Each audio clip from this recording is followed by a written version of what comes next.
सभी को मैं आज भारत माता सम्मान समारोह में अभिनंदन करता हूं और विशेष रूप से हमारे श्रद्धेय श्री फूलेंद्र चौधरी जी के लिए उनके प्रति अभिभूत होता हूं। उनके स्वागत कि मुझे मुख्य वक्ता के रूप में चुने हैं। सामान्यतः मैं मंच पर कुछ कागज लेके नहीं जाता हूं, लेकिन चूंकि मुझे मुख्य वक्ता का दायित्व दिया गया है तो और सबको समेटने का भी दायित्व है, तो निश्चित तौर पे सबके वक्तव्यों के साथ चलना पड़ेगा मुझे।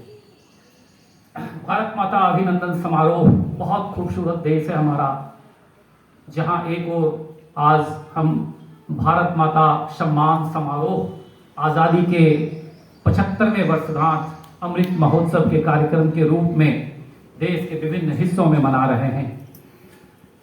वहीं दूसरी ओर आज सुप्रीम कोर्ट में बहस चल रही है 1870 के कानून देशद्रोह कानून को हटाया जाए या नहीं।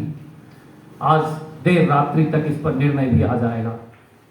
किस रूप में देखते हैं हमारे सीनियर विद्वान डॉक्टर अभय सर, देखते हैं निर्भया केस में जो कुछ हुआ और आज भारत माता के रूप में जो कुछ हम देखते हैं अपने माँ को, बहनों को, कि कैसा सम्मान मिलना चाहिए। और आज ही उत्तर प्रदेश में एक 13 साल की बच्ची के साथ 4 पुरुषों ने बलात्कार किया और थाना में फिर पुलिस ने भी बलात्कार किया। ये इस देश की मैं सुंदरता कहूं या क्या कहूं, ये आप सबको तय करना है। विशाल देश है। जब भारत के विभिन्न राज्यों के बीच जाते हुए जब मैं ब्रिटिशर्स से या अन्य फॉरेन नागरिकों से मिला हूं पिछले 25 वर्षों में, तो एक बात जरूर उनके मुंह से सुना कि it's very big country, lots of people. लेकिन एक इसका कुछ और पहलू है जो मैं अपने वक्तव्य के अंतिम चरण में रखूंगा। फिलहाल मैं ये जो सम्मान समारोह भारत माता, कहां से ये अवधारणा आई, कैसे राष्ट्रवाद को धार्मिक चीजों से जोड़ा गया, राष्ट्रवाद को कैसे मजबूत करने का प्रयास किया गया और इससे कुछ विशेष समुदाय के लोग कैसे प्रभावित हुए और जिस चीज को मजबूत करने का प्रयास किया गया था वो कैसे कमजोर हो गया, इन सब पे पहले चर्चा करते हैं।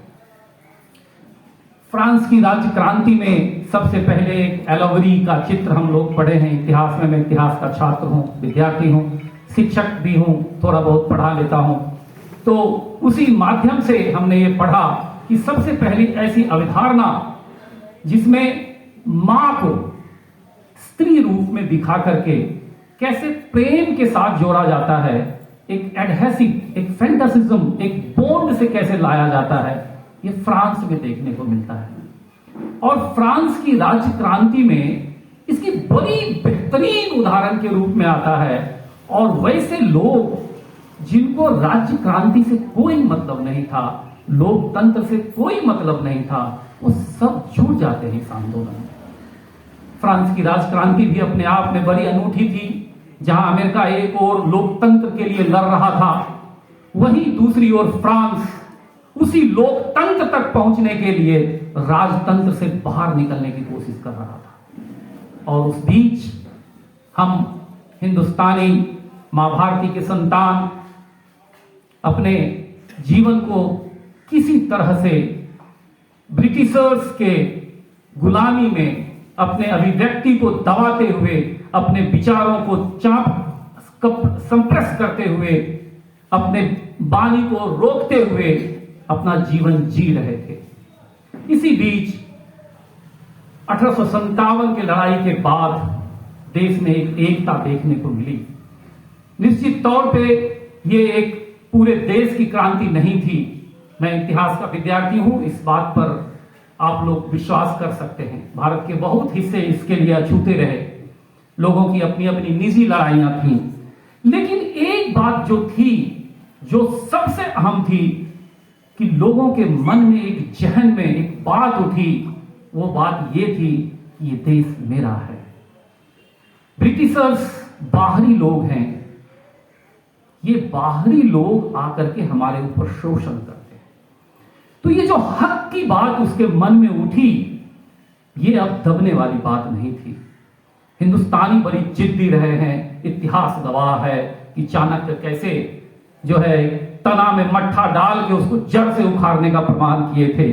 तो ये वूसी की धरती है, ये अशोक की धरती है, चाणक्य की धरती है।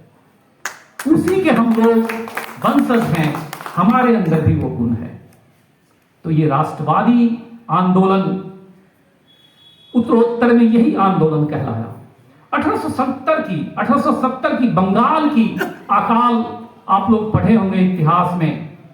उसी अकाल में जिसमें लगभग 7 लाख लोग काल के ग्रास हो गए, काल के गाल में समा गए, उसी आंदोलन पर आधारित 1873 में एक नाटक बंगाल में चल रही थी, जिस नाटक में एक दृश्य दिखाया गया। हम लोग छोटा थे तो नाटक चलता था, सरस्वती पूजा में, चैती दुर्गा में, आप लोग अवगत होंगे उन नाटकों से। मैं भी कई बार पात्र बना हूं, कई बार उन नाटकों का एक हिस्सा रहा हूं।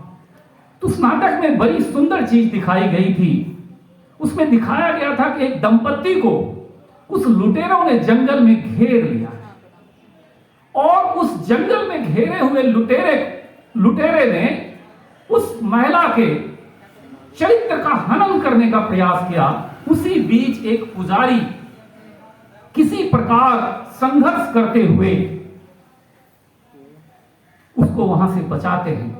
मैं अब आपको दूसरी ओर ले जाता हूं। देखिए दिखाना क्या चाह रहा है, समाज की यथार्थ की बात मैं नहीं कर रहा हूं, लेकिन मैं उसकी बात कर रहा हूं जो दिखाना जा रहा है।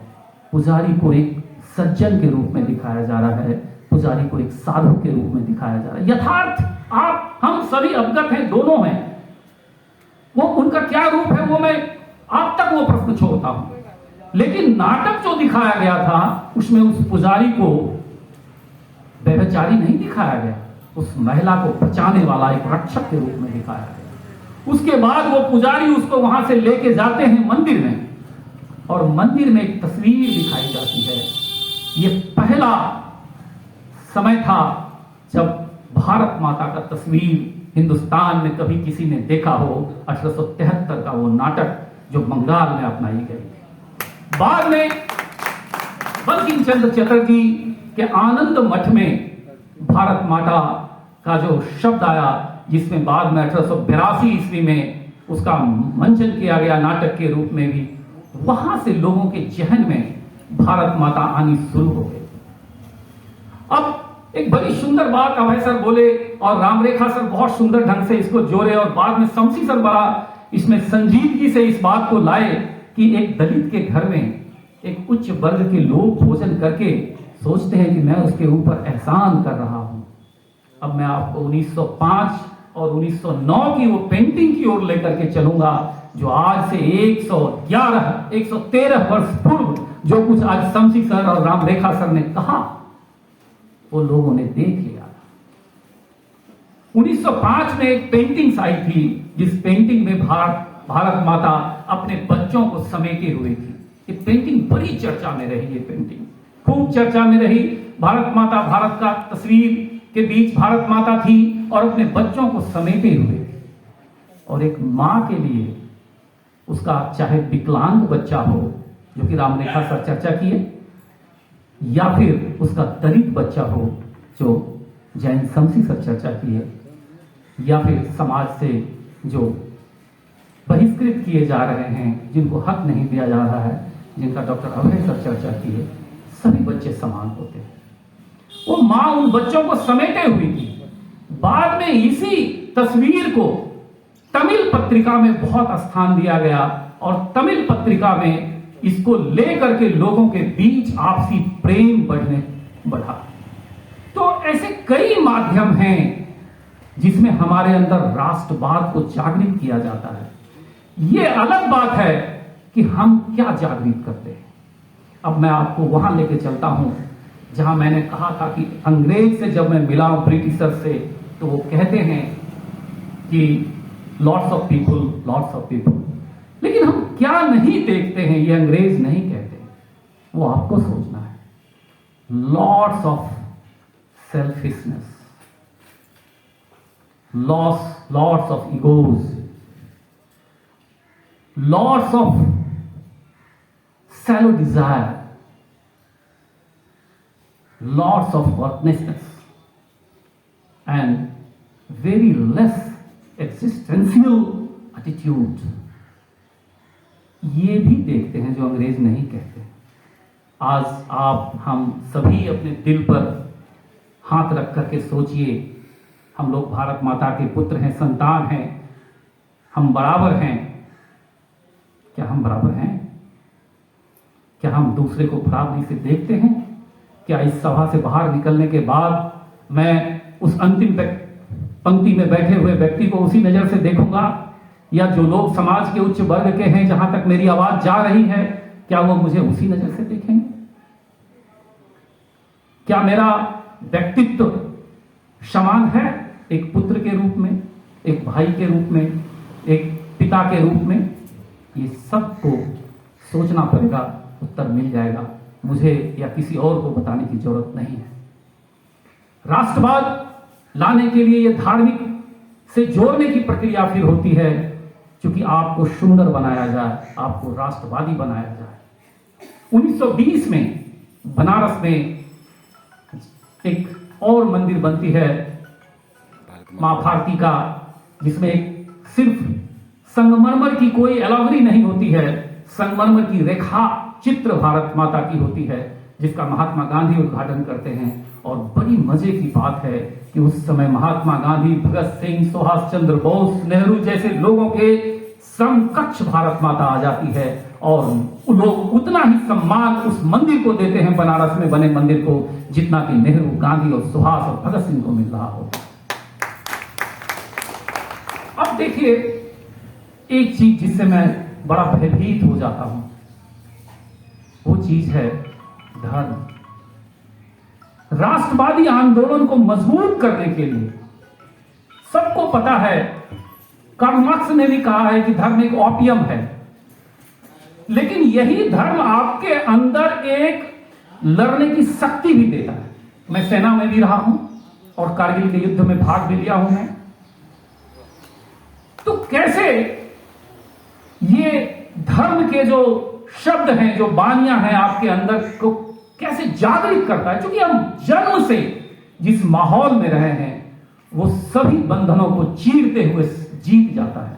और जन्म से हमारा माहौल यही है कि हम सभी धार्मिक व्यक्ति, कोई कितना भी कहे, अपने आप को दूर करने का प्रयास करे, लेकिन जैसे ही ये बात जागृत होती है वो व्यक्ति जीत जाता है। और 1920 के बाद जो कुछ भी देश में हुआ वो भयभीत कर देने वाला था। भारत माता के नारे लगाए जाने लगे, हर हर महादेव के नारे लगाए जाने लगे, जय श्री राम के नारे लगाए जाने लगे। और फिर उस समय हमारे बीच कोई प्रोफेसर जैन शमसी जैसे उदार मुस्लिम नहीं थे जो इसको इतने सुंदरता से लेते। आज तो हमारे बीच इतने उदार व्यक्तित्व हैं शमसी सर कि वो भारत माता को मां भारत वो भी कहते हैं हमारे साथ। मैं इनकी प्रशंसा करता हूं। लेकिन उस समय चंद मौलवी, चंद मुस्लिमों ने अपना उल्लू सीधा करने के लिए इस बात को अपने धर्म से जोड़ा कि जो है मूर्ति पूजा हम नहीं करते हैं, हम माता की पूजा, भारत माता की पूजा हमारे कोई धर्म में नहीं है। और उन्होंने अपने आप को राष्ट्रवादी आंदोलन से दूर कर दिया। ये भयभीत कर देने वाला बात है। जब कभी भी कोई ऐसा चीज आप उठाएं, इसके दोनों पहलुओं को सोचना जरूरी है। मुझे लग रहा है मैं ज्यादा समय ले रहा हूं। ठीक है, चूंकि समेट रहा हूं मैं, काफी कुछ कहा जा चुका है। अब प्रश्न यह उठता है कि क्या यह कार्यक्रम मना करके, सम्मान दे करके हमारा आपका दायित्व पूरा हो जाता है? बिल्कुल नहीं। आपको हर एक व्यक्ति को एक मशीन बनना पड़ेगा, अपने परिवेश को सुंदर करना पड़ेगा। सबसे पहले अपना व्यक्तित्व सुंदर करना होगा। जहां आप लगाए हैं स्वामी विवेकानंद की तस्वीर को लगाए हैं, पूरा जीवन व्यक्तित्व सुंदर करने की बात करते रहे स्वामी विवेकानंद। और वो एक सुंदर व्यक्तित्व ही सुंदर परिवार, सुंदर समाज, सुंदर राष्ट्र का निर्माण कर सकता है। हमारा सबका दायित्व है कि हमारा व्यक्तित्व सुंदर हो। व्यक्तित्व सुंदर होने के बाद ही आप हकदार होंगे परिवेश को सुंदर करने के लिए। यकीन मानिए, अगर आप परिवेश में इस व्यक्तित्व को लेकर के जाएंगे तो कोई नहीं आपकी बात सुनेगा। वो खुद कहेगा अरे इनका व्यक्तित्व खुद ही जो है संदेह के घेरे में। लेकिन जब वही आप उदार व्यक्तित्व, निर्मल व्यक्तित्व और एक ऐसा जो सबको लेकर के चले उस व्यक्तित्व के हो जाएंगे तो निश्चित तौर पे आपका सब सुनेगा। अंत में मैं अपने गुरु श्री श्री ठाकुर अनुकूल चंद्र जी की कुछ पंक्तियां आपके बीच रखूंगा कि धर्म क्या है, व्यक्तित्व कैसे सुंदर रखा जा सकता है। स्त्री के लिए ठाकुर जी बोले हैं, माँ मेरी, जननी मेरी, तुम्हारी पूजा, तुम्हारी सेवा, तुम्हारी कथनी पुरुष जन साधारण में एक ऐसा भाव पैदा कर दे जिससे नतमस्तक नत जानू सभ्रमम भक्ति गदगद कंठ, माँ मेरी, जननी मेरी कहते हुए मुग्ध हो, बुद्ध हो, तृप्त हो, तभी तो तुम कन्या हो, तभी तो तुम हो मां। क्या एक मां आज ऐसी है? ये मां को सोचना है। अब हम सबों की बारी है कि धर्म क्या है। ठाकुर जी कहते हैं, सबको बचाना, अपने बचना, इसको ही तू धर्म समझना। धर्म में सभी बचते बढ़ते, संप्रदाय को धर्म न कहते। तो इस हिसाब से मेरा और शमशी सर का एक ही धर्म है। हमारा धर्म बचना और बढ़ना है। To being and becoming is the dharma. बहुत समय ले लिया हूं, क्षमा प्रार्थी हूं, क्योंकि चंदन सर मुझे बोले समेटने का, मैंने प्रयास किया समेटने का। आप सबों को बहुत बहुत आभार।